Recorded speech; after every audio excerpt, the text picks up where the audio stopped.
জিরাটা ফাইটটা যাইতেছে গো, শাশুড়ি গরমটার মধ্যে রান্তাছে, বহুত মিস করতেছি। যাই একটু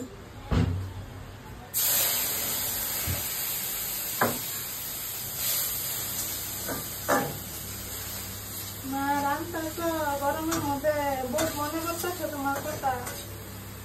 হ্যাঁ হ্যাঁ মনে তো পড়বো, রান্না সিজন এমনি মনে পড়ে রান্না তোমার। হ্যাঁ জানি তো।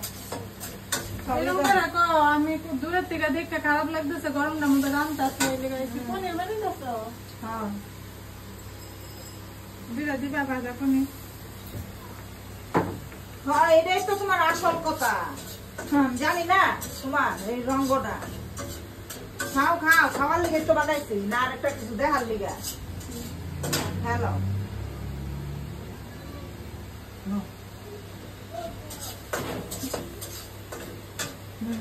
জানি।